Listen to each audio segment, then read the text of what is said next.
Nandito tayo ngayon sa Nabayawan Bridge sa Barangay Nabuhay, Uson, Masbate, kung saan ay pinuntahan natin itong isang na aksidente dito sa Nabayawan Bridge na isang vehicular o yung 4 wheels o SUV ang isang nabangga dito sa barrier na hiniharang dito sa ginagawang tulay.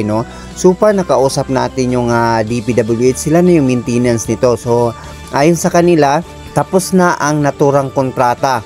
At itong sa gitna na nakikita natin na may portion na hindi pa nasisiminto ay hindi na to kasali sa naturang kontraktor.